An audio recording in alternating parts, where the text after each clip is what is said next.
Assalamualaikum warahmatullahi wabarakatuh. Selamat malam teman-teman semuanya. Selamat Terima kasih, malam. terima kasih sudah meluangkan waktunya untuk hadir di ruang virtual yang hangat ini di acara Talk Aktif Komunitas Perempuan Ungu yang bertajuk Tangis, Tawa dan Tumbuh Perjalanan Seorang Perempuan. Saya Ima. Udah pada kenal semuanya, oh belum. Ada yang baru soalnya. Saya Ima, host dalam acara ini. Senang sekali bisa bertemu dan berkumpul bersama perempuan-perempuan hebat yang hadir malam ini dari berbagai latar belakang pastinya. Saya yakin masing-masing punya cerita, perjuangan, dan perjalanan yang luar biasa. Teman-teman, kita semua tahu bahwa hidup ini bukan selalu tawa, tapi ada tangis, ada rasa lelah, ada rasa ingin menyerah gitu ya. Terutama bagi para perempuan, karena di sini hadir semua perempuan ya. Nggak tahu juga nih ada nggak yang laki-laki. Eh, Lebih khususnya untuk para ibu tunggal, perjalanan hidup seringkali terasa sangat sunyi dan penuh beban. Tapi justru di titik-titik tertentu, di titik-titik terendah, transformasi sering dimulai. Malam ini kita akan bersama-sama belajar, merefleksikan dan saling menguatkan bersama seorang narasumber yang sangat luar biasa. Beliau adalah seorang transformasi coach, seorang pendamping proses hidup yang telah membantu banyak orang untuk berani berubah, bertumbuh, dan pulih. Tadi kita sambut dengan hangat Mbak Christine Monteiro. Malam Mbak Halo, Christine. selamat malam Mbak Ima. Selamat malam Baik, semuanya. baik, teman-teman. Sebelum kita mulai acaranya, udah siapin ini belum? Cemilan, air putih, teh. Kalau saya udah siapin teh. Eh, Betul-betul. dan tentu saja hati kita yang terbuka. Saya mau jujur dulu untuk sebelumnya, nanti kita akan ada link absensi yang akan dibagikan Mbak Ica di kolom chat. Silakan teman-teman untuk isi. Bagi teman-teman yang ingin memiliki sertifikat dan membutuhkan, bisa diisi juga nanti akan kita berikan. Tanpa berpanjang lebar, mari kita dengarkan dan mungkin ini teman-teman akan menemukan bagian dari dalam diri kita dalam cerita yang akan Mbak Christine bagikan. Waktu dan tempat kami persilakan. Silakan Mbak Christine. Iya, selamat malam semuanya. Terima kasih Mbak Ima udah jadi moderator yang mendampingi saya malam hari ini. Terima kasih juga untuk KPU, Mbak Hayu, Mbak Weni yang udah mengundang. Kita sebenarnya udah partner lama banget ya. Nggak berasa tahun demi tahun ternyata, tahu-tahu udah 10 tahunan aja gitu. Saya masih inget tuh dulu KPU masih kayak baru banget, nggak banyak, orangnya, tapi, saya salut perempuan-perempuan yang, mau terus belajar untuk bisa menjadi lebih baik lagi. Terima kasih yang sudah hadir di webinar ini, di webinar Tangis Tawa dan Tumbuh Perjalanan Seorang Perempuan, malam Minggu ya, malam Minggu, tapi masih meluangkan waktu untuk kita belajar bertumbuh bersama, atau mengisi waktulah, di malam Minggu ini. Malam ini kita akan berjalan bersama, membuka kembali kisah hidup, dan menemukan titik balik melalui transformasi yang memberdayakan. Jadi sebenarnya bukan untuk mengorek luka lama, tetapi berbagi, bagaimana sih sebenarnya kita bisa, melewati hal-hal yang sulit gitu. Kalau kata Mbak Ima, Mbak Hayu tuh, kesulitan tuh datang bertubi-tubi gitu loh. Kadang-kadang saya juga bingung gitu ya, ini kok kayak nggak selesai-selesai gitu perjalanan hidupnya. Kadang saya mikir, apa ini karena kita masih belum lulus dari yang kemarin gitu. Kalau dipikirnya bisa jadi seperti itu sih. Kalau misalnya kita flashback gitu ya, apa mungkin ada hal-hal yang tertinggal yang mungkin kita belum menguasai bagaimana kita harus, menindaklanjuti perasaan itu, masalah itu, dan, masih banyak lagi lainnya. Di sini memang sudah ada beberapa yang, kenal sama saya mungkin dari webinar dan dari, di grup, kita udah lama gitu ya, tapi buat yang baru sebelumnya mungkin saya mau memperkenalkan diri sebelum kita masuk ke inti webinar ini. Mungkin bisa, slide-nya next. Izinkan saya memperkenalkan diri, nama saya Christine Montero. Saya adalah seorang transformasi coach, penulis, dan juga ibu 3 anak yang pernah mengalami kehilangan besar dalam hidup. Anak saya ada 3 orang, usianya 22, 18, dan 16 tahun. Jadi 2 sudah kuliah, satu lagi terakhir masih di SMA, tahun depan semua sudah kuliah. Jadi, kita tidak semakin muda ya.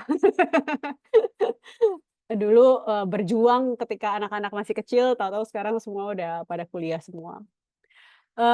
Saya membangun kembali hidup saya dari titik paling gelap setelah kehilangan suami saya karena kanker otak. Jadi saya merasakan 2 kali kehilangan, waktu pertama kali, dengan perceraian dan kemudian kedua kali, ditinggal, mati suami gitu. Dan kemudian anak-anak satu persatu, pergi meninggalkan untuk mereka mengejar mimpi mereka. Jadi empty nester itu juga buat saya terlalu muda untuk menjadi empty nest, tapi itu juga satu kehilangan, yang menurut saya cukup berat ya di tahun lalu ketika semuanya pergi meninggalkan rumah, tiba-tiba harus yang tadinya mendengar suara mereka, tawa mereka, hiburan, ada teman ngobrol, tiba-tiba semuanya, nggak ada gitu. Tapi dari situ saya menemukan satu hal, bahwa setiap luka itu bisa jadi pelajaran. Setiap tangis itu bisa membawa kita menuju tawa dan setiap proses itu membuat kita menjadi, tumbuh. Jadi kita bisa bertumbuh. Kalau misalnya hidupnya itu tidak ada masalah, baik-baik saja gitu ya, mungkin itu perlu dipertanyakan. Oke, sebelum masuk ke materi utama, yuk kita mulai dari yang ringan-ringan lah. Saya tadi udah ngobrol, di awal gitu ya, karena ini malam Minggu, sesama perempuan semua yang berkumpul di sini, kita jadikan ini kayak sesi sharing, ngobrol-ngobrol, nanti ada Q&A, kita saling, berbagi cerita aja.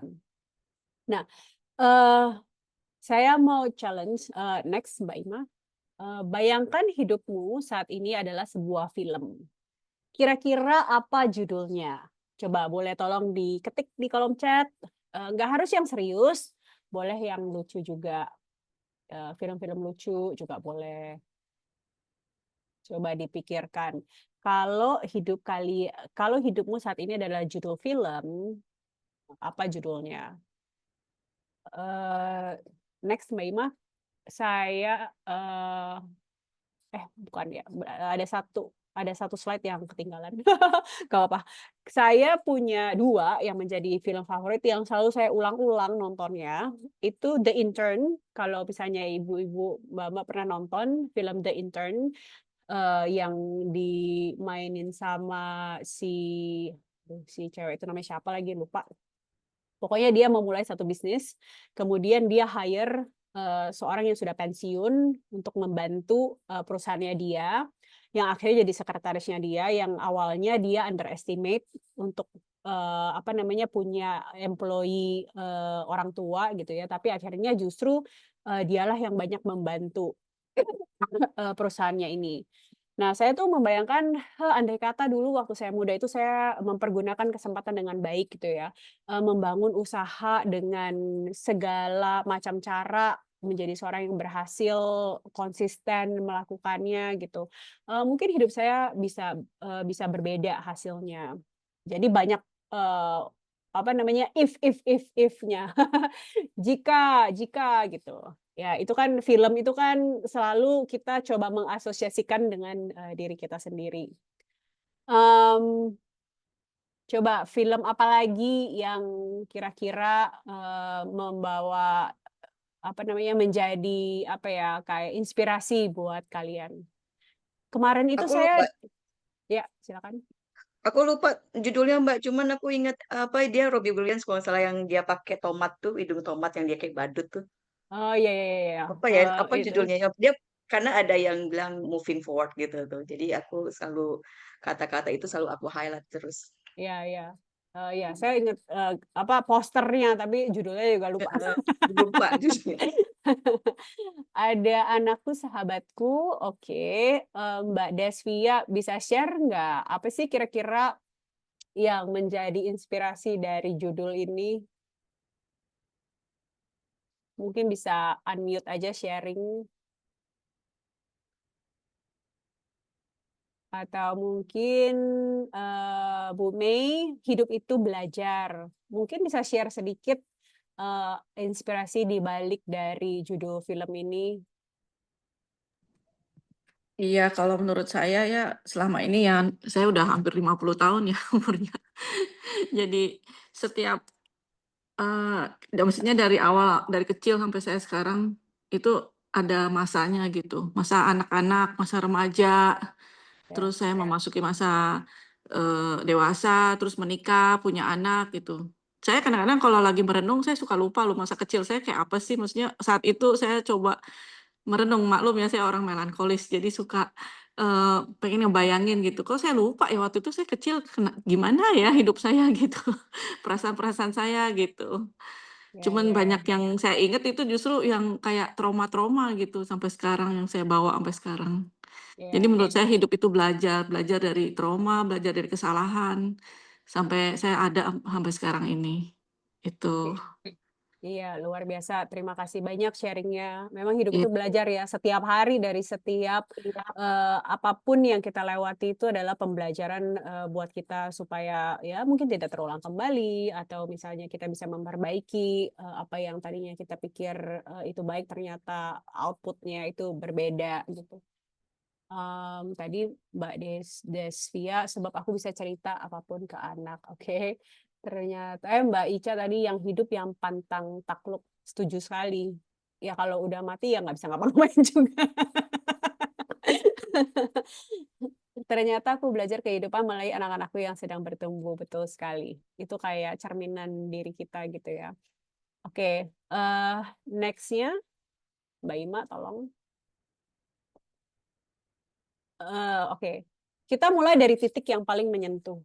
Setiap perempuan pasti punya kisah tentang tangis. Di sini saya yakin 100% pasti pernah menangis semua. Entah itu mau tiap hari atau misalnya seminggu sekali, pasti semuanya pernah menangis.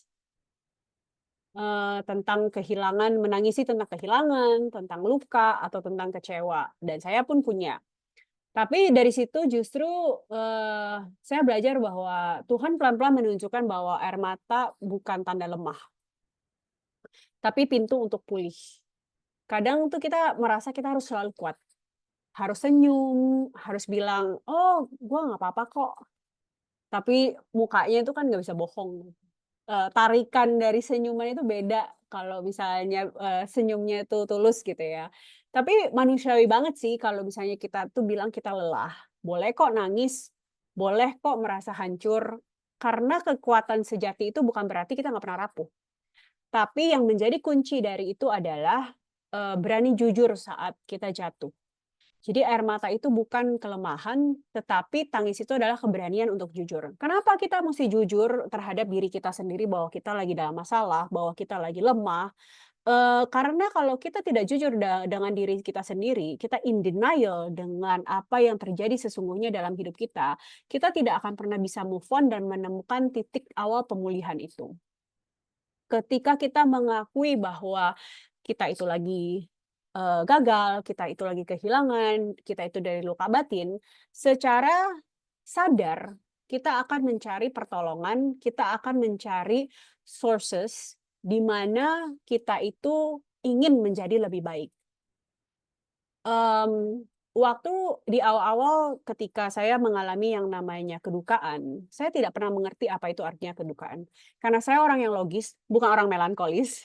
Jadi semuanya itu, proses berpikir logika gitu ya.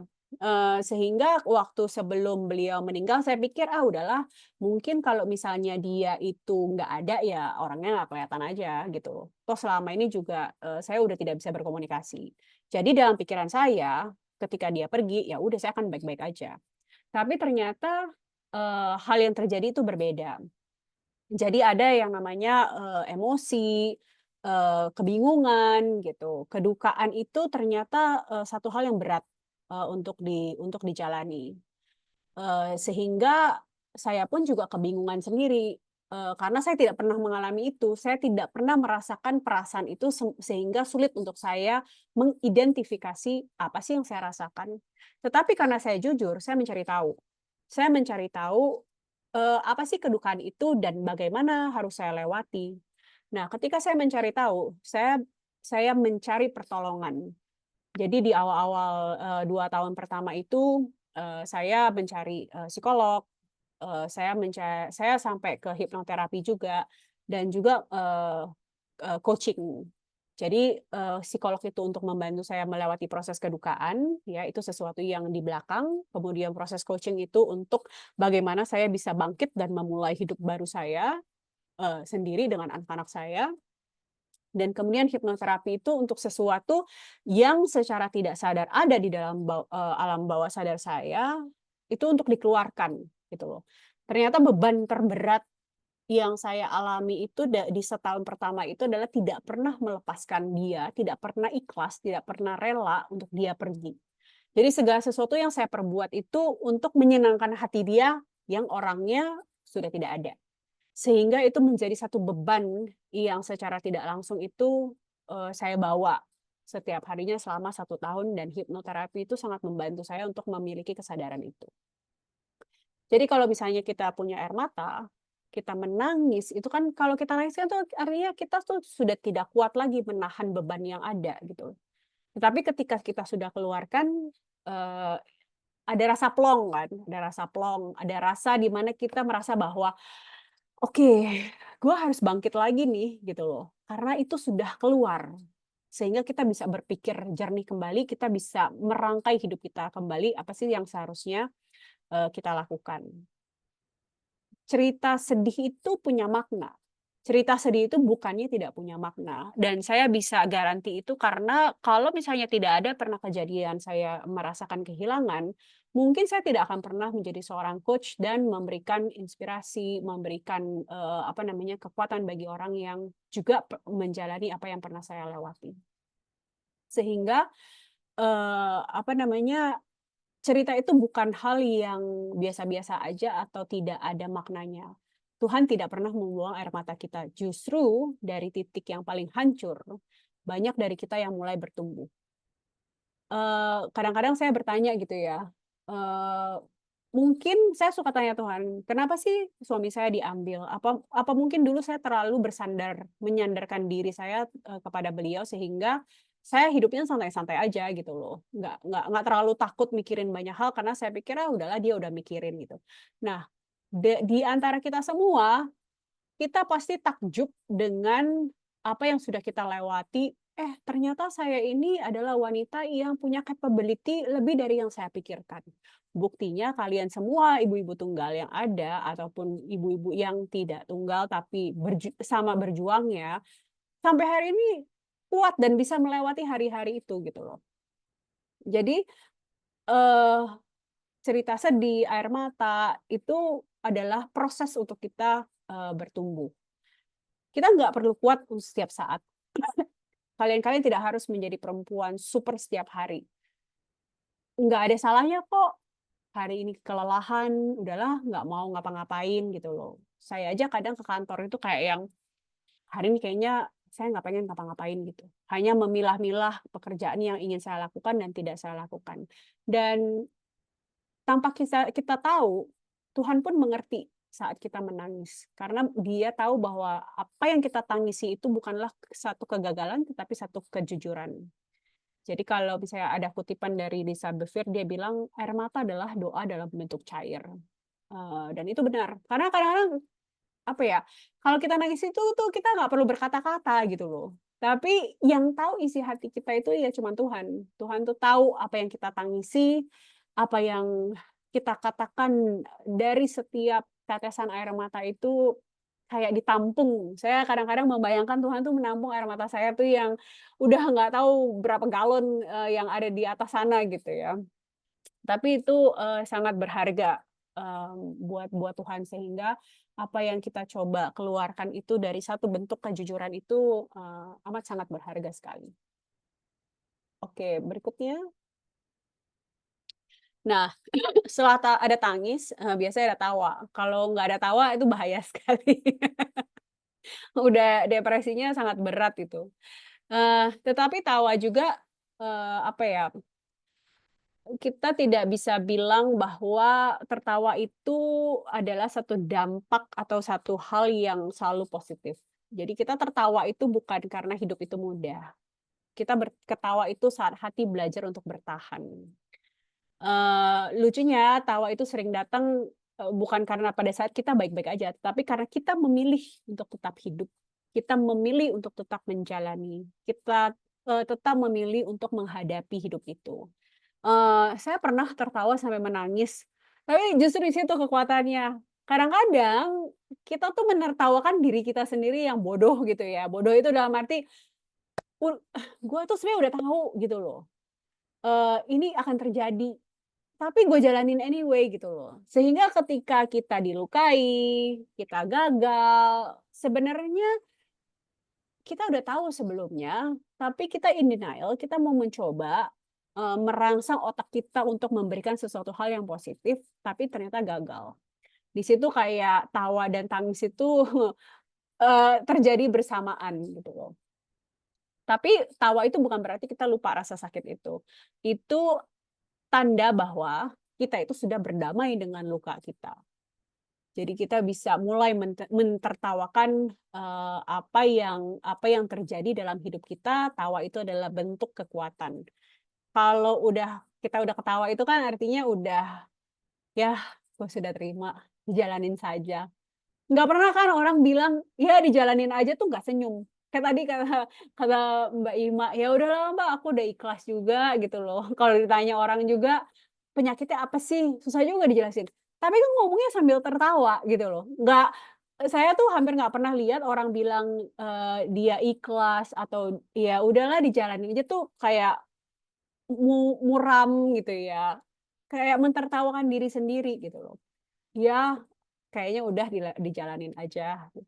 Jadi itu adalah satu bentuk kekuatan yang terbentuk setelah kita, merilis apa yang ada di dalam, diri kita pada saat kita menangis. Jadi tawa itu memang bukan selalu berarti bahwa hidup itu baik-baik aja, tapi banyak sekali, hal-hal positif yang ada di balik tawa itu sendiri yang bisa merangsang otak kita dan juga otot-otot muka kita supaya lebih awet muda gitu, ketarik tanpa harus botox. Jadi apa namanya, tertawalah, setiap hari di saat kita bisa. Saya ingat banget, saya pernah apa namanya, di-suggest sama salah satu, psikolog saya gitu ya. Kan kalau nambah 5.000 artinya itu pasti. Jadi kalau ini kan seadanya rezeki.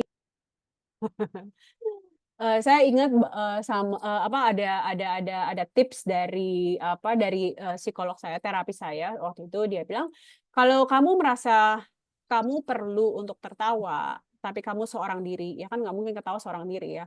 Dia bilang, "Coba kamu cari film-film yang, bisa bikin kamu tertawa," gitu. Dan saya pikir itu it was a good idea. Jadi, kadang-kadang kalau misalnya udah ngerasa bahwa saya harus tertawa, menghilangkan stres, saya akan cari film-film yang lucu. Dan tanpa sadar ketika saya tertawa setelah 2 jam film itu selesai, saya merasa bahwa saya kayak di-recharge. Kayak ada sesuatu kekuatan yang baru yang terbentuk, pada saat saya tertawa nonton film itu. Jadi itu salah satu tips pada saat kita mau tertawa tapi kita nggak punya, pasangan atau teman, untuk bercerita yang bisa membuat kita tertawa, carilah film-film lucu, film-film komedi yang bisa membuat kita tertawa. It's very helpful juga. Oke, berikutnya.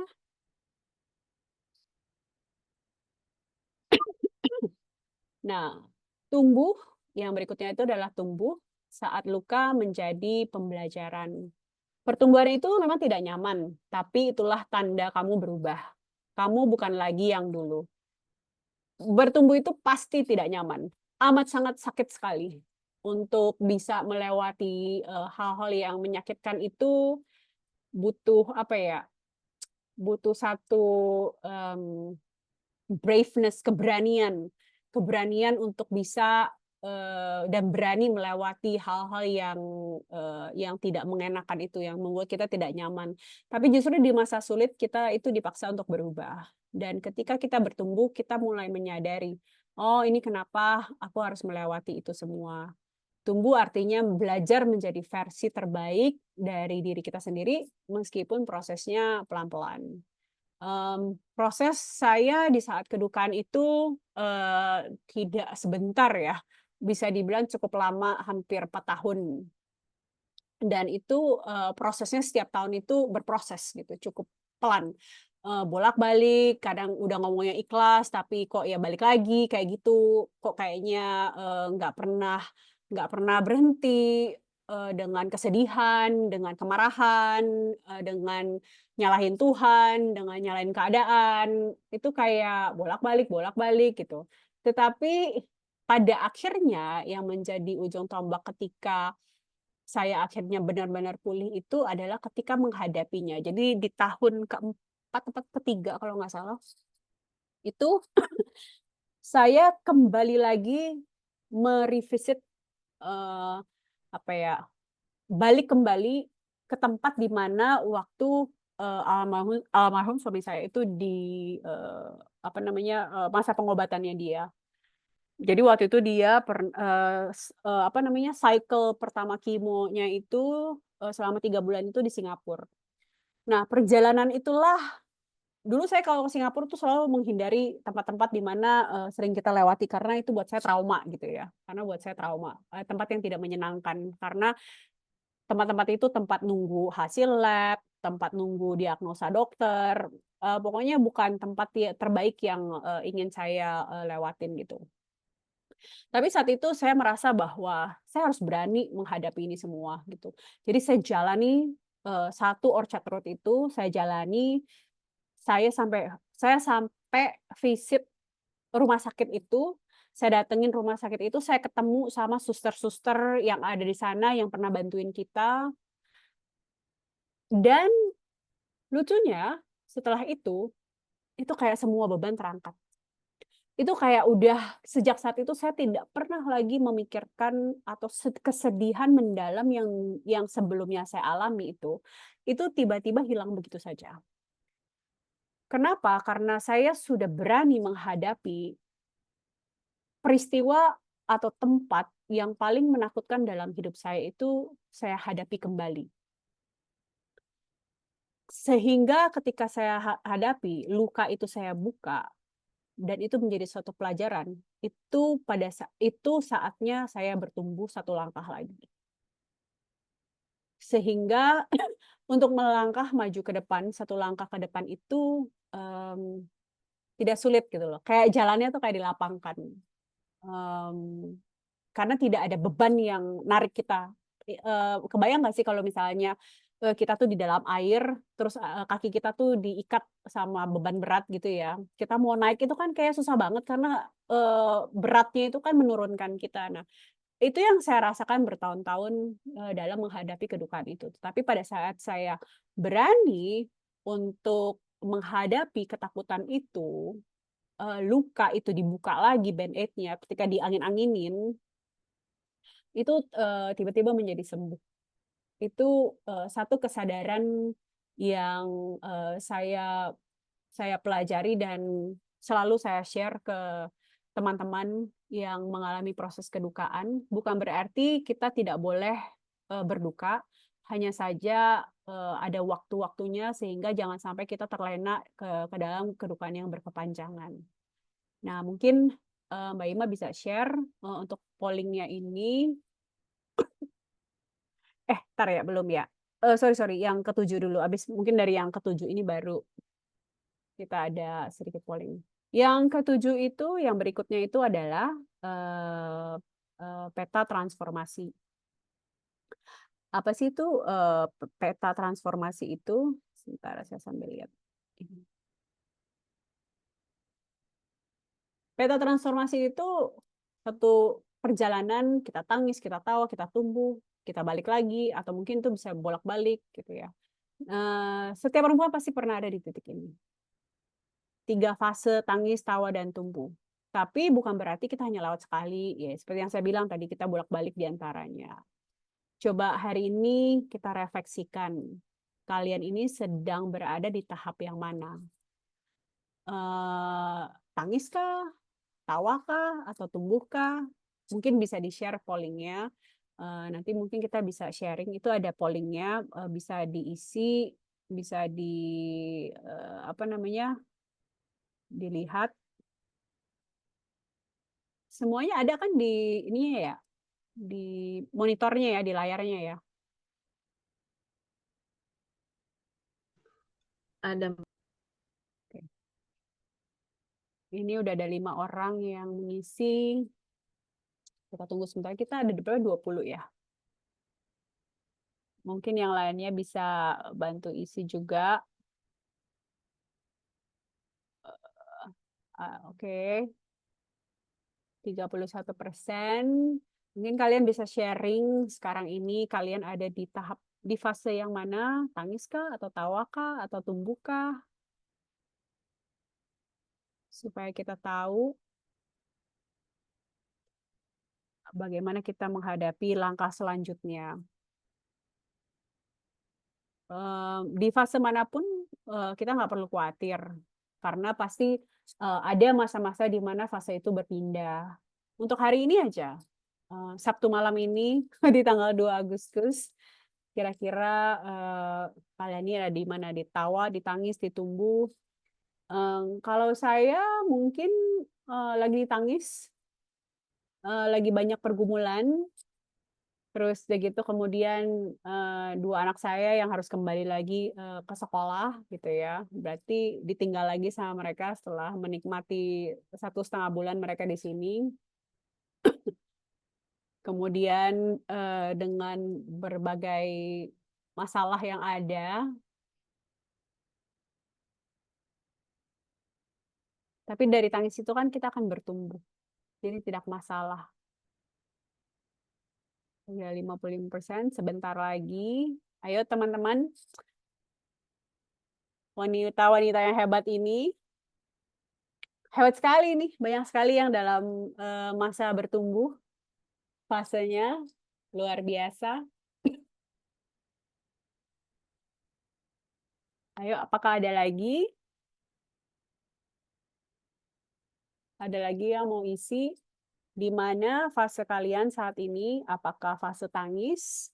Fase tangis itu bisa pada saat mungkin lagi masa-masa di mana banyak pergumulan, banyak masalah yang harus dihadapi, atau mungkin ada perasaan-perasaan tertentu yang lagi tidak nyaman, atau mungkin dalam fase tawa. Fase tawa itu lebih ke mengikhlaskan apa yang terjadi, sedang menata kembali apa yang sudah terjadi yang tidak mengenakan, kegagalan misalnya. Tumbuh itu sedang menuju ke satu pertumbuhan kesadaran bahwa kita itu harus bertumbuh, kita itu harus berubah, kita itu harus menjadi seorang individu yang lebih baik lagi. Oke, udah 55% anyway. Jadi mungkin bisa kita akhiri polling ini. Terima kasih yang udah ikutan polling itu. Ada 20% yang menjawab tawa, 80% menjawab tumbuh. Jadi banyak ya ternyata wanita-wanita di sini malam hari ini di fase tumbuh. Nah, ini nggak bisa balik. Mati. Bagaimana langkah selanjutnya? Next, Mbak Ima. Perjalanan kita belum selesai. Seperti yang saya bilang bahwa fase itu akan bolak-balik gitu ya. Dan hari ini mungkin tangis, besok tawa, kemudian tumbuh, dan kemudian mungkin ada fase sebaliknya lagi gitu. Nah, apa sih yang bisa kalian lakukan supaya ketika menjalani itu kita tetap kuat dan kita tetap punya rasa resilient. Resilient itu kekuatan, daya tahan yang tinggi untuk menghadapi segala permasalahan yang ada. Nanti akan saya bagikan journal challenge untuk 5 hari, nggak banyak-banyak, 5 hari aja untuk memulai. Biasanya terapi-terapi yang di suggest itu tuh apa ya, journaling. Journaling itu memang hal yang mungkin buat banyak orang tuh membosankan, tapi sebenarnya tuh sangat membantu sekali untuk menguraikan banyaknya pemikiran-pemikiran yang ada di kepala kita gitu loh. Mbak Ima punya ini enggak, PDF-nya tadi saya share untuk di-share, untuk Oke, ditampilkan supaya bisa bisa. saya bisa jelaskan sedikit aja. Oke Mbak, bentar ya. Oh belum aku buka. Udah aku buka tadi. Mana tadi ya? Jadi 5 days challenge ini sebenarnya hanya untuk satu guideline aja sih. Supaya kita tuh setiap harinya bisa berkonsentrasi sejenak untuk memikirkan apa sih sebenarnya yang ada dalam pikiran kita gitu. Jadi saya buat itu challenge untuk 5 hari, setiap hari berturut-turut, setiap hari untuk kita menuliskan di hari pertama challenge tangis itu, apa bagian dari kisah hidupmu yang masih menyisakan air mata? Tulis tentang pengalaman itu, apa yang kamu rasakan saat itu, dan apa yang kamu pelajari dari situ. Tujuannya adalah supaya kita tidak terjebak di hal yang sama, tidak selalu jatuh. Kadang-kadang kegagalan itu pattern, karena kita tidak siap atau kita tidak berhasil keluar dari kita tidak tumbuh dari hal yang sebelumnya sehingga kejadian itu bisa terulang kembali gitu loh. Jadi ada baiknya kita tuh bisa mengidentifikasi atau punya awareness, punya kesadaran bagaimana kita bisa keluar dari pola yang terus berulang. Perlu waktu untuk memikirkan. Kemudian di hari kedua ada pertanyaan, ingat kembali satu momen di mana kamu bisa tertawa meskipun sedang dalam masa sulit. Apa yang membuatmu bisa tertawa? Apa makna yang kamu ambil dari momen itu? Otak kita ini luar biasa ya dalam merekam memori, membuat satu, kalau di WA message itu ada pin. Jadi kayak otak kita tuh mempin hal-hal yang baik, yang tidak, tapi ketika kita recall hal yang baik, itu akan mengingatkan kita perasaan yang menyenangkan itu seperti apa sih. Itu hal yang baik untuk kita recall, untuk kita panggil kembali supaya kita bisa ingat. Ternyata merasakan hal yang menyenangkan itu ya memang menyenangkan, bisa membuat kita tersenyum, bisa membuat kita tertawa. Jadi itu bisa jadi bahan refleksi kembali, apa sih yang membuat kita tertawa? Apa sih makna yang bisa kita ambil dari momen tersebut? Kemudian di hari ketiga itu, saat ini di area mana kamu sedang bertumbuh, apa tantangan yang kamu hadapi, dan bagaimana kamu bisa meresponnya dengan versi dirimu yang lebih dewasa. Sehingga pertumbuhan itu bisa terukur, pertumbuhan itu bisa kita lihat, apa yang sudah saya pelajari gitu ya, apa yang bisa saya maknai dari kejadian yang saya alami contohnya. Kemudian yang keempat tuh ada pertanyaan, apa mimpi atau keinginan yang terus muncul dalam hatimu meskipun sering kamu abaikan? Tulis dengan jujur dan beri ruang untuk membayangkan kemungkinan itu terjadi. Kadang-kadang dengan membayangkan itu, kalau misalnya kita sering lihat ya toxic positivity, law of attraction, itu sebenarnya ada tindakan di balik itu. Ketika kita membayangkan apa yang akan terjadi, secara tidak sadar ketika kita membayangkan apa yang akan terjadi, kita tuh sebenarnya sudah mengambil satu langkah. Kita tuh sudah mengambil satu langkah ke depan apa yang ingin kita lakukan. Contoh sederhana aja yang baru saya alamin gitu ya. Beberapa minggu yang lalu saya tuh sambil berdoa, saya tuh ngomong gitu sama teman saya. Kayaknya saya mulai perlu kantor untuk coaching saya.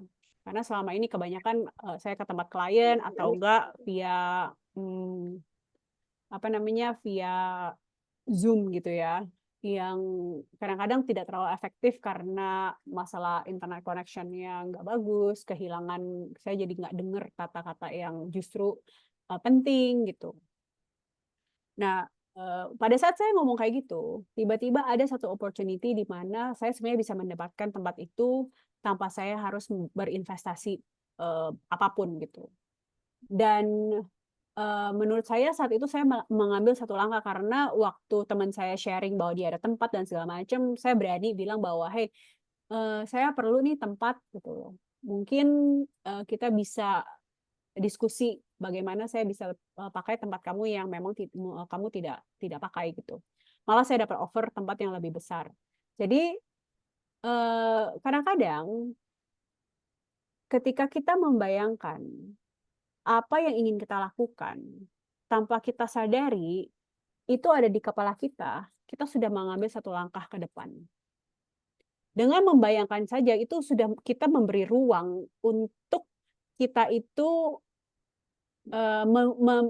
menggambar, memvisualisasikan kita tuh pengen apa sih, masa depan kita, tujuan hidup kita itu pengen ngapain sih gitu. Jadi ambil waktu untuk memikirkan itu. Kemudian di hari terakhir itu, ada pertanyaan, tulis surat kepada dirimu 1 tahun ke depan, siapa yang kamu harap sudah kamu jadi, apa yang sudah kamu lewati, dan bagaimana kamu ingin hidupmu berubah. Nah, pada saat menuliskan itu tandanya kalian punya harapan. Anggap itu satu goal yang sudah kalian pikirkan. Secara tidak sadar, kalian setiap harinya akan memikirkan itu, bagaimana cara saya sampai bisa di sana. Dan itu pelan-pelan dikerjakan. Pada saat pelan-pelan dikerjakan, pada akhirnya, pada satu titik, kalian akan mencapai langkah itu. Gitu ya. Jadi, perjalanan kita belum selesai, kamu juga nggak sendiri, kamu bisa lanjutkan dengan journaling, komunitas, atau coaching. Kalian juga bisa DM saya di Instagram, Resilient Christine, atau ikuti tantangan journaling yang saya buat. Khusus yang hadir malam hari ini, saya memberikan sesi pro bono sebanyak 2 kali bagi yang mau di-coach.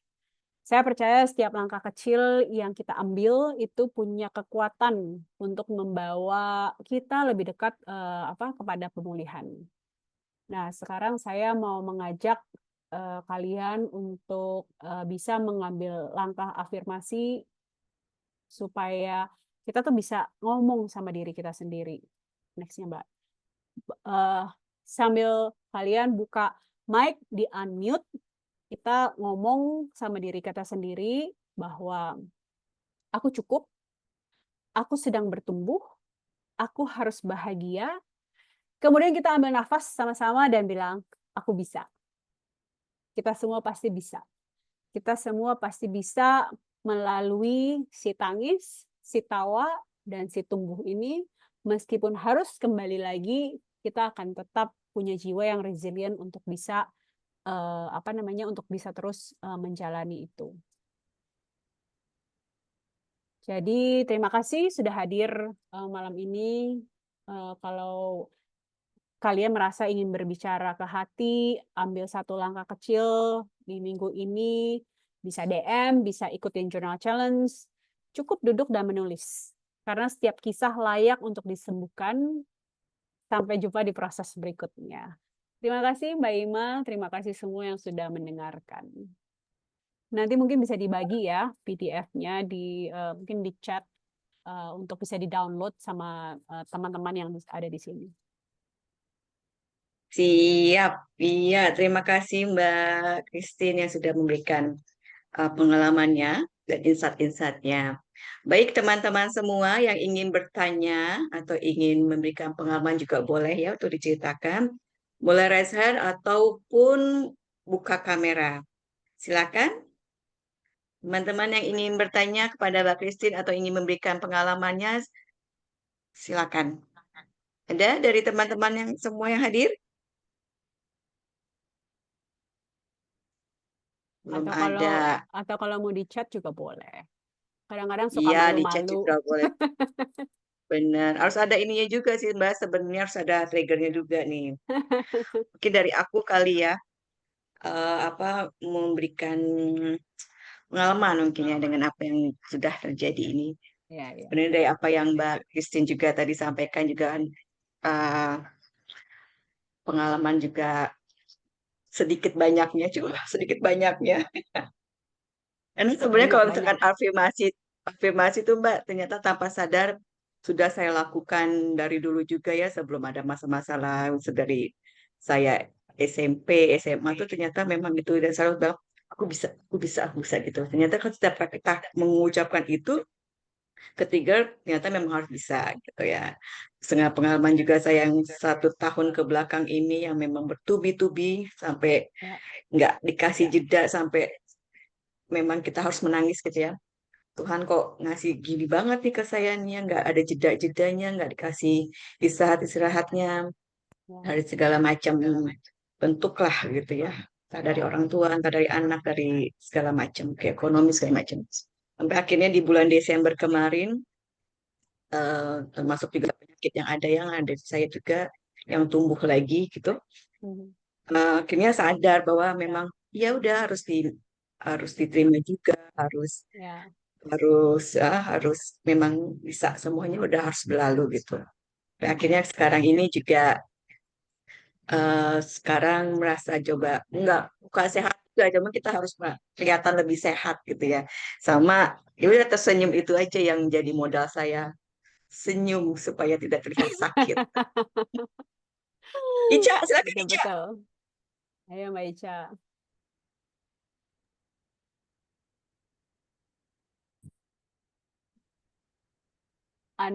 Kayaknya mute ya, ke mute ya.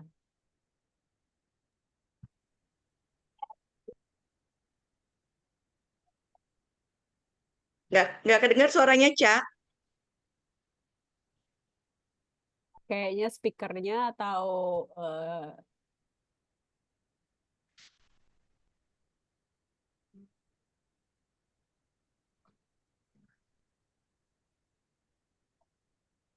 mungkin apa namanya headsetnya itu. Iya, headsetnya kayaknya rusak ya. Ya, mungkin coba diperbaiki dulu. Ini kayaknya ada abang yang mau sharing. Silakan. Iya nih, ada abang satu. Mau Iya, mau share bang? iya, Assalamualaikum warahmatullahi wabarakatuh. Waalaikumsalam. Saya terus terang terima kasih dulu sama Mas Ilham, teman seangkatan saya di FEW 95. Tadi saya ini lagi nonton bola Persib, jadi kelupaan tadi ikutin dari awal. Tapi tapi berbicara tentang yang disampaikan Coach Christine ya, iya benar Coach Christine. Eh, ya, ya memang rata-rata perjalanan hidup orang pasti begitu kan ya gitu, apalagi kayak misalkan kalau nge-refer ke pribadi saya ya 2016 papa saya meninggal, tapi sebelum papa saya meninggal itu saya kan dikerja di Pandu Logistik dan dapat surat penugasan sebagai kepala cabang di Pandu Logistik Ternate gitu kan. Terlepas dari segala macam intrik-intrik bahwa itu sengaja dilakukan manajemen karena bahasanya ingin buang saya, itu saya nggak pikirin itu, tapi karena pesan dari almarhum papa saya bilang, wah jangan dong, apa namanya, karena nanti siapa yang jagain mama gitu kan, kalau misalkan Bobi tugas ke Ternate gitu kan. Nah akhirnya saya negosiasi ke direksi, terus juga termasuk ke owner untuk supaya dicabut itu keputusan, biar saya tetap di Jakarta, tapi kayaknya udah deadlock gitu kan, deadlock, dan akhirnya saya boleh dibilang ya mempersiapkan diri untuk hengkang gitu, dan benar 30 November itu akhirnya papa saya meninggal gitu kan. Bulan September saya masih di Pandu Logistik tapi tidak segera berangkat ke Ternate sesuai penugasan. Ya akhirnya setelah papa saya meninggal ya saya baru sadar ya mendingan fokus mempersiapkan diri buat keadaan yang terburuk, dalam artian PHK gitu kan, PHK karena mangkir, dianggap mangkir atau segala macam. Ya buat saya sih sebenarnya itu perjalanan yang apa ya, yang penuh hikmah ya, karena kan tadi gitu kan, kalau seandainya saya terima jabatan di posisi kepala cabang Ternate, sebenarnya kalau Ternate dulu adik saya juga pernah di BPK Ternate 4 tahun dan saya pernah ke sana Ternate, jadi sebenarnya tidak menjadi masalah. Cuma karena pesan papa saya ya saya ikutin gitu kan. Bahasa papa saya, ya udahlah kalau rezeki itu ada di mana aja kan, yang penting eh, Bobby yakin aja gitu kan. Jadi akhirnya ya udah, eh, ketika akhirnya benar-benar Januari 2017 dapat surat resmi PHK ya karena alasan mangkir gitu kan. Ya saya saya ikuti prosesnya semuanya segala macam. Saya proses tagih segala macam, dan sambil saya mempersiapkan beberapa bisnis yang memang sebenarnya sudah pernah dijalankan sebelumnya ketika saya masih jadi karyawan gitu kan. Saya sejak 2009 sudah menjadi anggota komunitas tangan di atas gitu kan, komunitas pengusaha yang boleh dibilang memberikan banyak hal positif untuk semangat berwirausaha saya gitu kan. Walaupun pas tahun 2009 itu dengan berbagai usaha saya lakukan, tapi nggak mulus gitu kan. Kayak waktu pas giliran 2009 itu di TDA Jaktim, ada TDA Jaktim Kuliner, saya sama teman saya berpartner ngeluarin brand AV Burger and Fries gitu kan. Tapi yang saat itu salah satu mentor bisnis di TDA Jaktim setengah bercanda bilang begini, Bob, ini saya yakin usaha kamu tidak akan bertahan lama karena kamu masih jadi pekerja di Pandu Logistik, levelnya manajer lagi. Jadi gajinya udah gede, jadi kayaknya usahanya kurang tantangan gitu. Saya setengah melawan pernyataan senior saya itu di TDA dengan bilang, oh enggak lah, insya Allah ini bisnisnya saya seriusin gitu kan, saya gaji karyawan dan segala macam gitu. Dan ternyata dugaan mentor itu betul gitu kan. Setahun berjalan tidak mulus, dan akhirnya saya dan partner saya memutuskan berhenti untuk menyewa di tempat di kuliner itu, dan memilih untuk hanya melayani pas pada saat bazar-bazar aja. Tapi oleh karena itu jadi tidak begitu mulus. Nah, ketika setelah dapat uang pesangon ya dari Pandu Logistik, nah saya juga mikir kira-kira bisnis apa yang berjalan gitu kan. Saya sendiri pernah punya, bukan punya membantu teman saya di konsultan HRD gitu kan. Jadi sebelum di Pandu Logistik, saya jadi konsultan HRD sama teman saya di kantornya di FP Walk, dan dari situ akhirnya saya juga menjadi salah satu, kalau dibilang expert ya cukuplah dibilang, karena saya cukup rajin ikut komunitas-komunitas SDM gitu, dan dari situ juga ketika saya menyatakan saya sudah berhenti dari Pandu Logistik, itu yang Japek saya minta supaya pindah ke kantornya itu banyak gitu. Tapi karena mayoritas justru di daerah Pasuruan, Surabaya yang luar kota, yang nggak sesuai dengan maunya papa saya agar tetap di Jakarta, itu nggak saya ambil. Nah, yang jelas, Maaf banget, Bang, boleh tolong dipersingkat atau mungkin ada oh benang iya, merahnya atau ada yang mau ditanyakan biar yang lain punya kesempatan. oke. Ya intinya sih sebenarnya gini, kalau misalkan lihat prosesnya, ya dari yang tadi diceritain Coach Christian itu benar gitu kan. Ada masa-masa pada saat kita dan akhirnya tumbuh gitu, tawa terus tangis terus tumbuh gitu kan. Nah makanya jadi dari benang merahnya yang Coach Chris sampaikan, siapapun yang dengar pada malam ini, apapun kondisi kalian, yakin aja bahwa insya Allah selama kita jalaninya dengan hati yang ikhlas, tenang, dan fokus gitu ya, insya Allah yang hal-hal positif selalu akan ada pada diri kita gitu. Amin. Oke, terima kasih Bang. Semoga terus sukses dengan apa yang dilakukan dan terus Ya, jangan give up, jangan menyerah. ya kalau sekarang singkat aja, akhirnya saya fokus di dua. Presiden Mata Sinema Indonesia dan CEO untuk BUMN Badan Usaha Milik Masjid di Albina Casablanca Residence.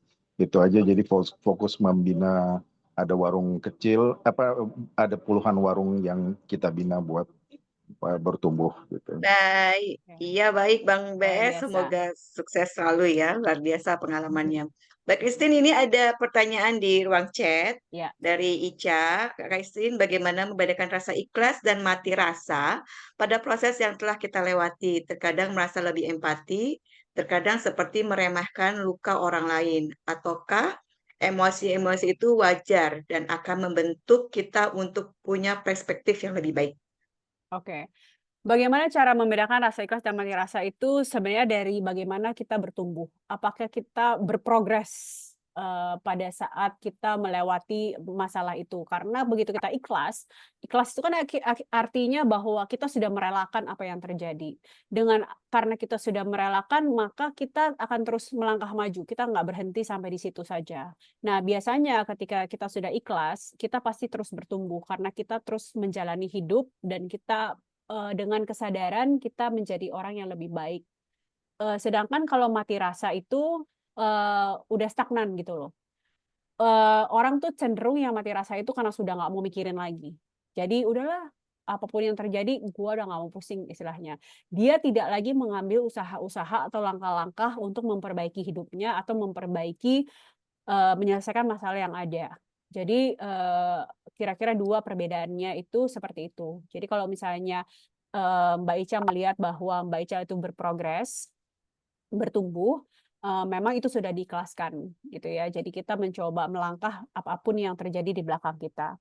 Nah, pada saat proses itu memang ada empati, luka, meremehkan luka, itu emosi yang wajar. Terutama meremehkan luka orang lain itu kayak gini, orang tuh nggak ngerti sih yang gue lewatin tuh kayak apa, self pity, mengasihani diri sendiri. Dia nggak tahu bahwa, hidup gue lebih susah. Jadi berlomba-lomba ini, apa namanya, berlomba-lomba siapa yang menang ini, apa sih namanya, menang trofi hidup paling susah gitu loh. Kayak di sinetron. Siapa yang paling Sinetron. menderita? Iya bener, siapa yang paling menderita gitu loh.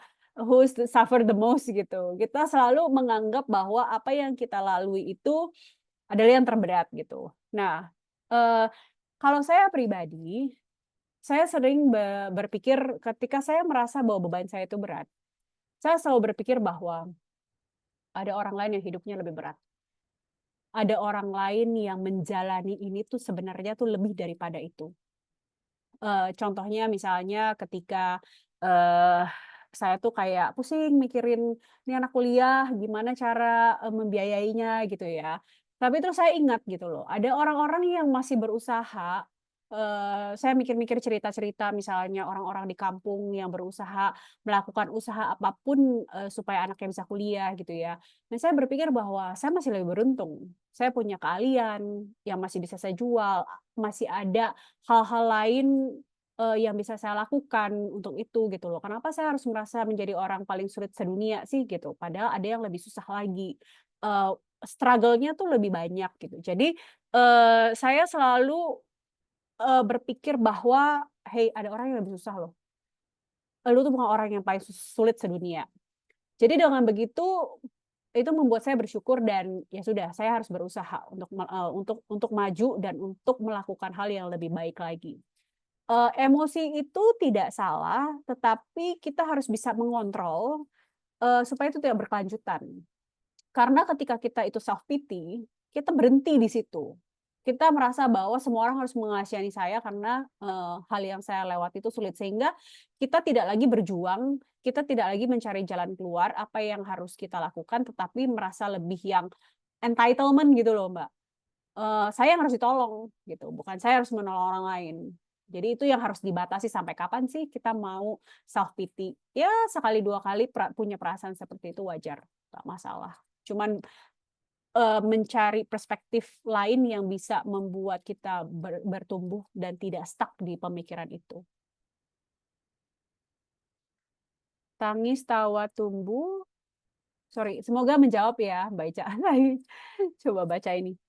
Pertanyaan berikutnya, tangis, tawa, tumbuh itu seperti siklus dalam kehidupan. Artinya bisa berulang walaupun untuk hal situasi yang berbeda. Betul Mbak Reni, itu seperti siklus ya. Hidup kan nggak baik-baik aja. Kita itu pada saat di fase tumbuh, berarti kita tuh sudah melewati satu masalah yang kita lewati. Dan tumbuh itu hanya untuk itu saja. Kan tumbuh itu tidak stagnan. Tumbuh itu kan terus berkelanjutan. Hidup kita selama misalnya 30 tahun ke depannya lagi kan nggak mungkin kita cuma stop di hari ini saja. Kita belajar cuma stop di hari ini saja. Untuk bertumbuh kemudian harus ada masalah. Bagaimana cara kita menghadapinya, bagaimana cara kita bersikap, bagaimana cara kita mengontrol diri. Makanya itu akan selalu berputar. Itu selalu akan, cycle-nya akan kembali lagi. Tidak akan stop di salah satu saja. Makanya kita harus selalu punya mental resilient untuk tetap kuat dalam menghadapi, kuat mental dalam menghadapi apa yang harus kita lalui gitu. Contoh sederhana aja ya, waktu suami saya sakit selama 1 tahun itu kan bener-bener saya tuh fokus ngurusin beliau. Sehingga saya udah tahu lah, gimana caranya, apa yang harus saya lakukan setiap harinya dulu. Kemudian saya pikir, "Oh, udah semoga tidak ada lagi, apa yang kemarin saya lalui itu semoga tidak saya lalui lagi." Ternyata 4 tahun kemudian ibu saya tiba-tiba akhir tahun lalu itu kena stroke. Saya kembali lagi harus merawat beliau, menjalani proses yang sama gitu ya. Stroke itu kan sebenarnya hampir mirip dengan orang, ada gangguan otak ya, karena sebelahnya lagi lumpuh. Itu membuat saya bertanya-tanya gitu loh. Dari kejadian ini, apalagi yang harus saya pelajari? Mungkin kejadian yang kemarin waktu dengan suami saya itu ada hal-hal yang tidak saya pelajari. Mungkin kemudian ada pesan-pesan tersendiri yang harus saya sadari, kenapa saya diberikan, Tuhan mengizinkan ini terjadi dalam kehidupan saya. Saya harus kembali diberikan, istilahnya beban berat gitu ya, di saat anak 2 kuliah, ibu sakit gitu, kayak kok nggak berhenti kalau kata Mbak Ima, bahaya kan masa itu bertubi-tubi gitu loh. Tetapi, kita harus dengan penuh kesadaran bahwa dalam masalah ini pasti ada hal yang kita akan bisa bertumbuh dan, bisa keluar akhirnya dari permasalahan yang ada. Ini ada pertanyaan lagi, Kak Vini, Iya. semenjak rumah tangga saya hancur karena percaya saya merasa diri saya sudah gagal dan selalu merasa bersalah kepada anak saya terkadang oke. Gini ya, dulu itu teman-teman saya selalu tanya, "Lu nyesel nggak sih cerai?" Saya bilang tidak. Tidak 1 hari pun saya merasa menyesal bercerai. Kenapa?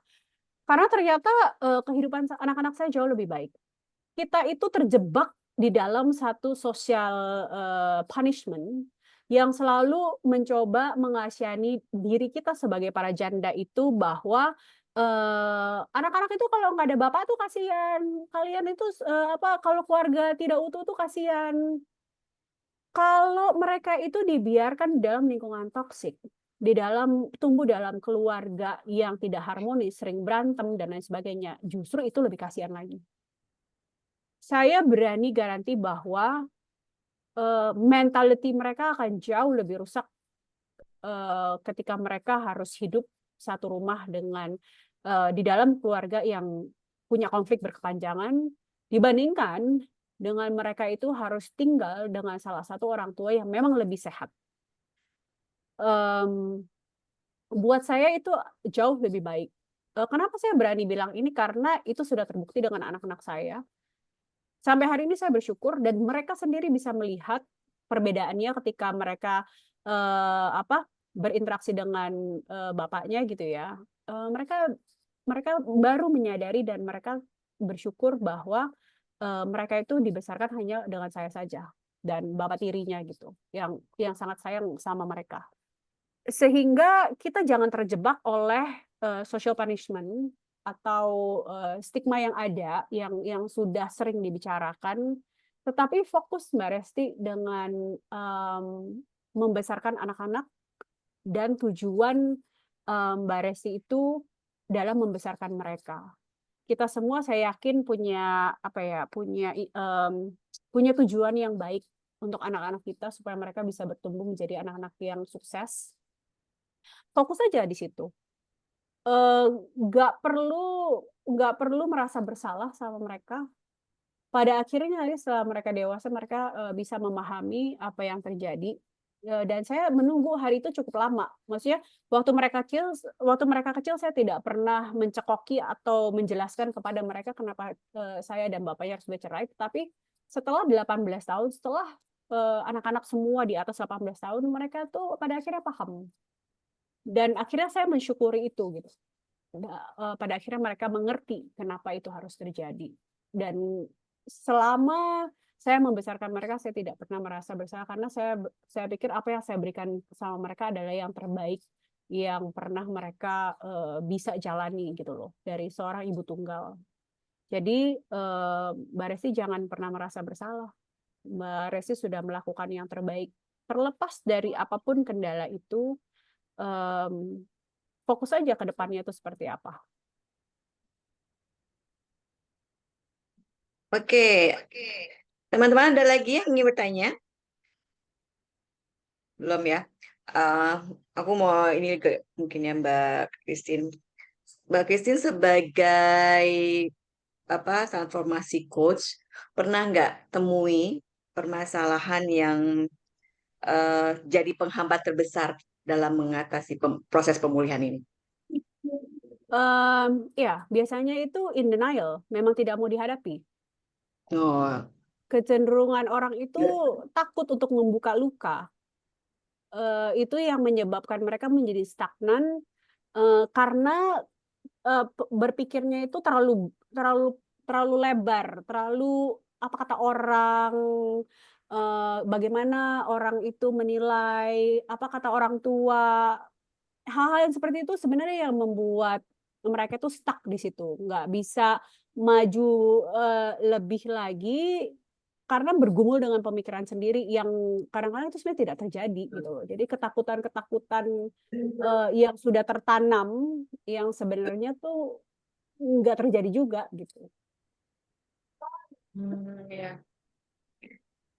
Justru mungkin dia berpikir tidak nyaman ya, atau gimana? Wajar nggak sih gitu Mbak? Tidak nyaman itu sudah pasti wajar, kan bertumbuh itu memang tidak nyaman. Tetapi seberapa willing orang itu memang mau bertumbuh dan keluar dari lingkaran gelap itu gitu loh.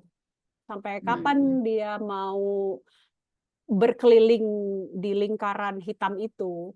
Kalau dia memang pengen keluar, ya dia bisa membuat satu perubahan, satu komitmen dalam dirinya bahwa dia mau berubah. Kadang-kadang kita terjebak hari gini ya, udah 2025, kita tuh selalu terjebak dengan apa kata orang, apa kata keluarga. Padahal sebenarnya mereka juga tidak memberikan kontribusi apapun pada saat kita itu mengalami kesulitan gitu. Dalam arti secara mental mereka juga tidak bisa membantu. Jadi buat apa kita harus mengikuti mereka? Kita yang sengsara, mereka cuma lihat dari luar doang gitu kan istilahnya. Beban mental itu berat loh kalau misalnya dibawa terus. Tidak mudah. Jadi lebih ke kadang-kadang saya bawa ke pemaknaannya. Jadi banyak orang yang tidak paham dari kata-kata itu sendiri, makna-makna yang dilemparkan ke dalam komunitas, sehingga itu menjadi stigma atau persepsi yang salah. Sehingga untuk maju melangkah itu jadi takut gitu loh. Padahal sebenarnya nggak seharusnya seperti itu. Contoh aja ya. Contoh aja, kita masih punya waktu kan, sampai jam berapa sih? 9 ya? Masih Mbak. Masih 15 menit lagi. Ini yang sering banget dibahas bahkan di sosial media gitu.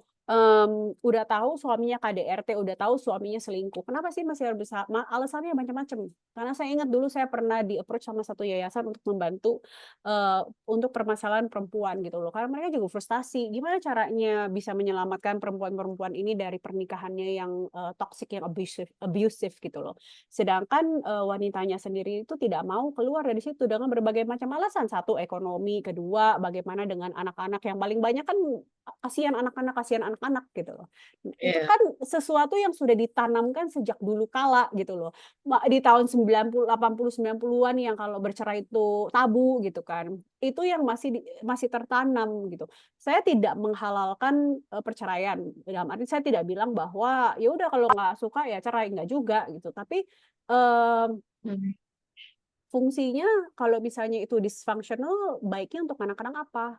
Karena dia tidak paham apa yang dia miliki dan potensinya dia bisa melakukan jauh yang sebenarnya dia pikirkan. Makanya orang-orang itu akan stuck di dalam situ dan tidak berani mengambil langkah apapun. Hanya karena kalau misalnya di satu komunitas yang kecil, misalnya di desa gitu, tetap malu diomongin tetangga. Ntar kamu dicap wanita apaan sih kayak gitu. Hal-hal yang seperti itu kan sebenarnya tidak valid gitu loh. Ya kalau misalnya sampai diomongin juga kalau kenyataannya nggak sehat, abusive gitu, kenapa harus dipaksakan? Itu salah satu Ya, contoh betul. aja sih yang sering terjadi.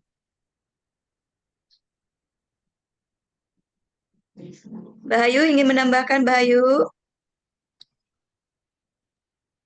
Dilanjut. Dilanjut.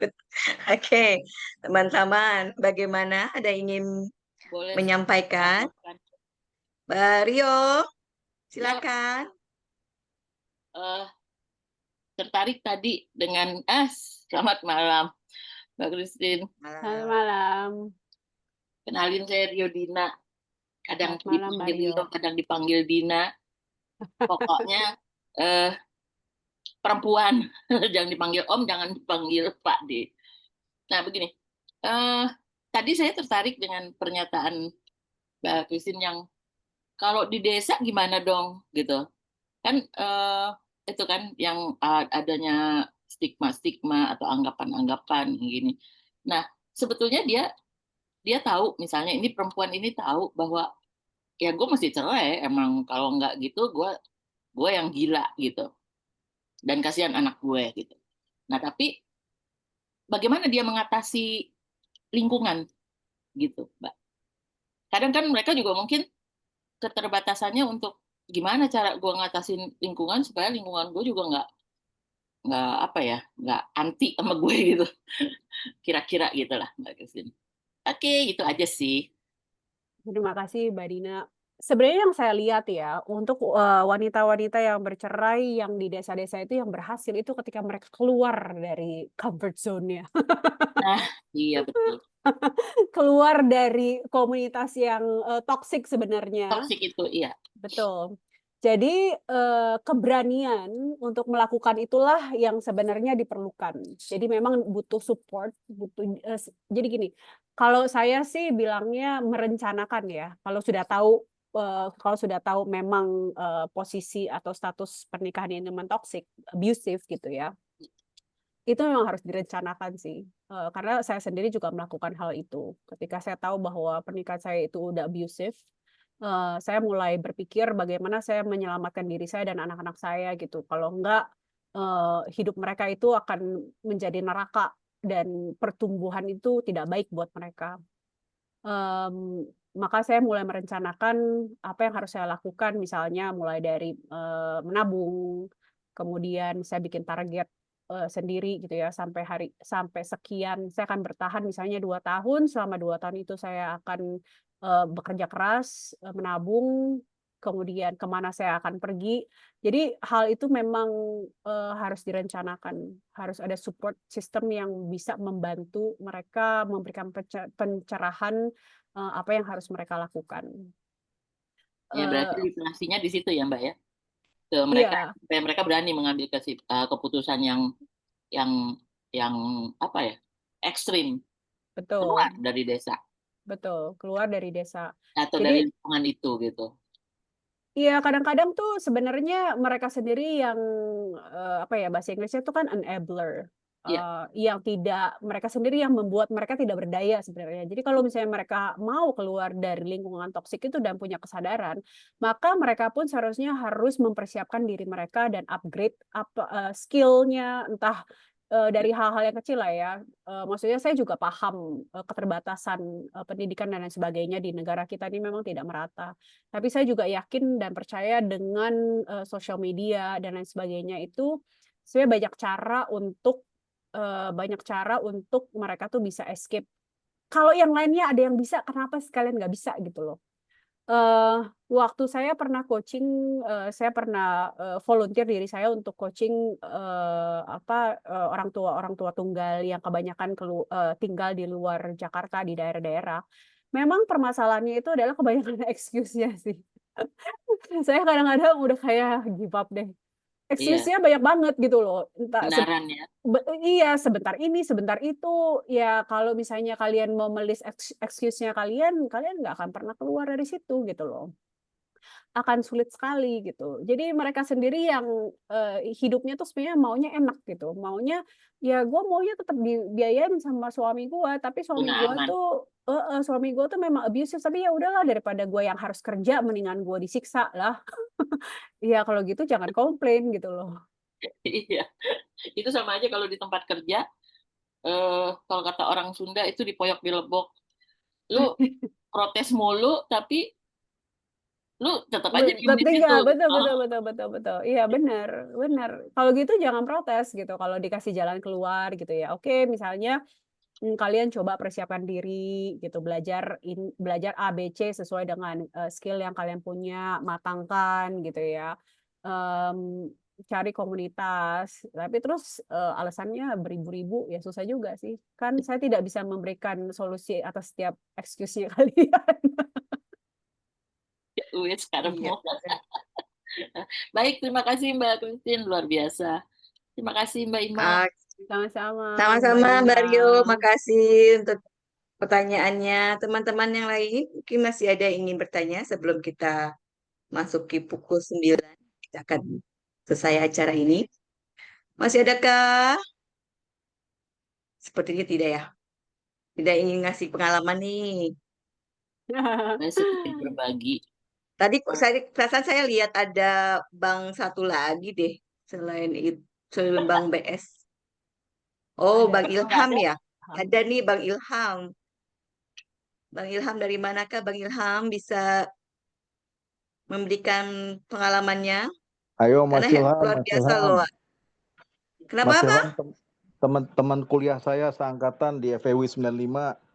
Bagus tuh cerita. Oh, baik. Nah, iya boleh memberikan pengalamannya, Bang. Karena alhamdulillah nih ada laki-laki yang ikut bergabung di malam ini. Emang harusnya ini cuma buat perempuan ya? Enggak, ini buat semua yang ingin tumbuh, Oh, Bang. oh ya udah. Cuma memang kita namanya komunitas perempuan gitu. Oh, gitu. Cuma kita bebas untuk siapapun ikut. Iya, iya. Silakan Bang Ilham Makasih, tadi makasih. udah itu tuh udah open audio. Oh iya, makasih. Iya, saya dapat infonya dari Bobby nih. Oke. Senang aja sih sekarang tema mental health ini udah sangat banyak dibicarakan oleh kita semua. Lagi in juga kan film Sore tuh. Itu kan tentang komunikasi antar pasangan gitu ya. Buat perempuan-perempuan sih, kalau menurut saya secara natural kan memang udah suka ngumpul-ngumpul ya, cerita-cerita, saling kasih support. Yang lebih menantang tuh sebenarnya sih buat laki-laki.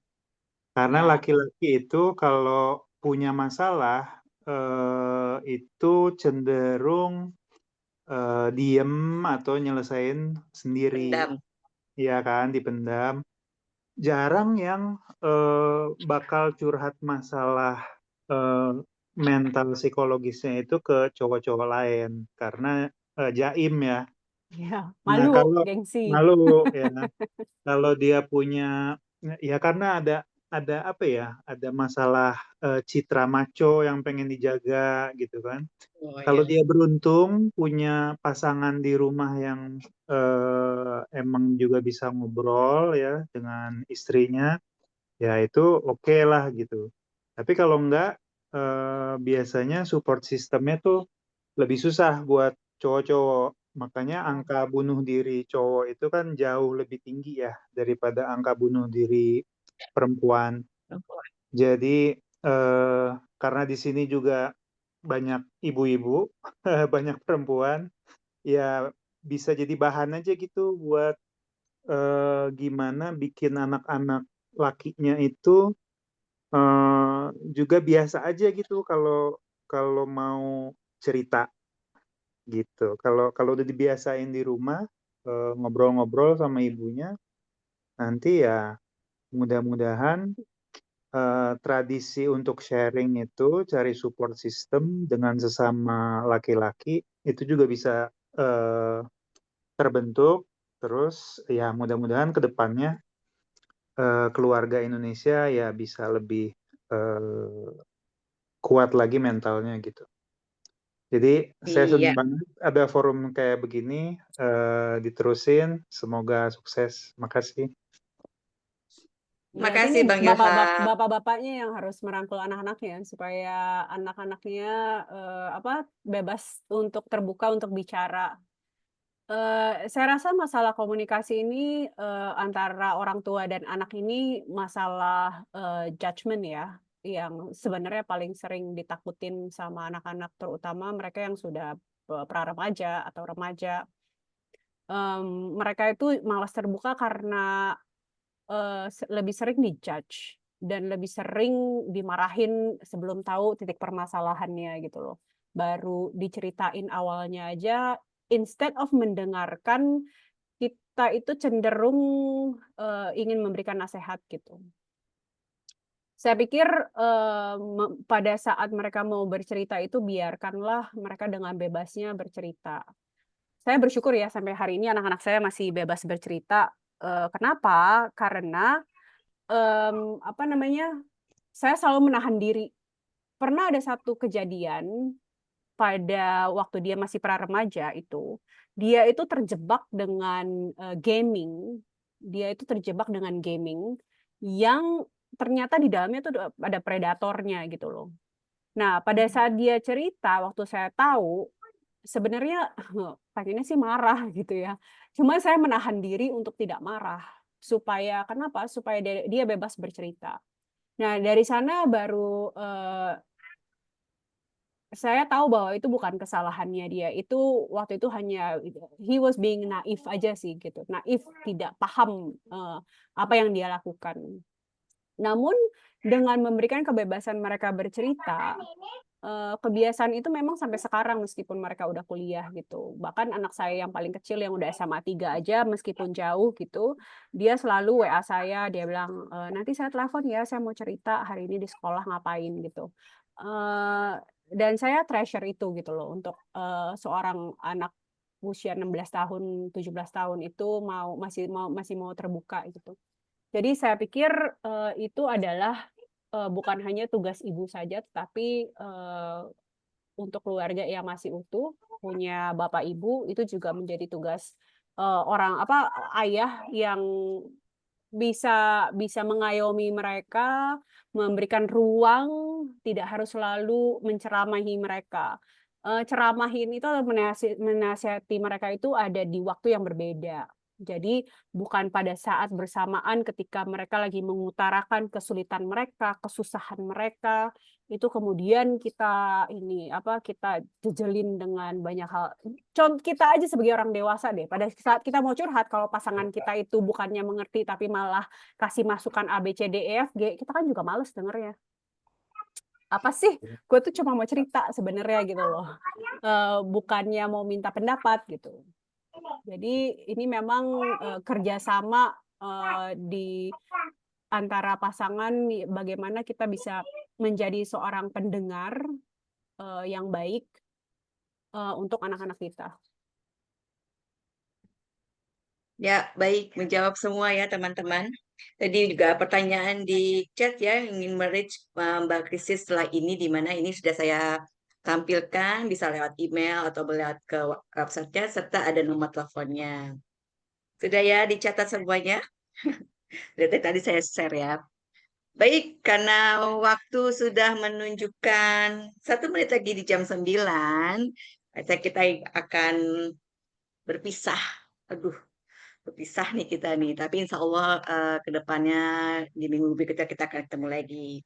Teman-teman yang luar biasa, kita baru saja merasakan sebuah perjalanan bersama malam ini sebagai sebuah ruang aman, reflektif, dan penuh makna. Dari air mata kita belajar bahwa menangis bukan suatu kelemahan, melainkan keberanian untuk jujur pada luka dan kehilangan. Dari tawa kita menyadari bahwa tertawa bukan juga karena hidup mudah, tapi karena kita memilih untuk bertahan. Dan dari tumbuh kita tahu bahwa setiap luka punya pelajaran, bahwa ketidaknyamanan adalah tanda perubahan, dan kamu hari ini bukan lagi kamu yang dulu. Itu tadi seperti Mbak Christine sampaikan. Terima kasih Mbak Christine Monteiro untuk kehadirannya hangat, yang memberikan insight-insight yang luar biasa sekali. Terima kasih juga teman-teman semua yang banyak sekali orang-orang teman-teman baru di malam ini. Terima kasih sekali untuk hadir. Semoga acara malam ini bisa membuka hati kita, memberi ruang untuk diri kita untuk bertumbuh. Sebelum ditutup, boleh kita buka kamera untuk foto bersama. Untuk Iya melihat wajah dong. cantik dan wajah yang ganteng-ganteng ini. Boleh dibuka kameranya? Kita foto Saya udah- bersama. Saya ganti Kan baju. cantik-cantik semua tuh. Aduh, Saya ganti Masya Allah. baju lah. Mbak Reni. Mbak Hai Mbak Mei, Reni. ya Allah ya dari Amerika, Masya Allah, terima kasih sekali dan bisa sempat hadir ya. Kita perbedaan waktunya sangat luar biasa ini. Ayo yang lainnya bisa buka kamera atau sudah cukup? Ayo kita foto Segini bersama. saja yang buka kameranya. Yang ganteng cuma satu nih, lihat. Oke, satu, satu, dua, tiga. Oke, thank you sudah Terima buka kasih kameranya. semuanya. Terima Terima kasih. Tadi kasih. Mbak Ica sudah Mbak Christine, makasih Mbak memberikan Christine. memberikan apa Link. form absensi, silakan diisi karena yang membutuhkan sertifikasi bisa Kak berikan. Dan juga ya, terakhir seperti yang Mbak Christine sampaikan juga bahwa kamu berharga bahkan saat sedang kita rapuh. Prosesmu valid, emosimu penting dan kamu tidak sendirian. Sampai jumpa di ruang selanjutnya yang akan diberikan pada komunitas perempuan ungu. Assalamualaikum warahmatullahi wabarakatuh. Terima kasih semuanya. Selamat malam minggu. Jangan lupa di-download jurnalnya, ada di kolom chat. Ya, baik. Terima kasih. Oke, thank you. Bye. Mbak Reni, Mbak Dari, Oke, Mbak Christine. Terima kasih Bang. Ya. Novi, thank you. Pamit Ima. Ya, makasih. Makasih Mbak Christine. Terima kasih.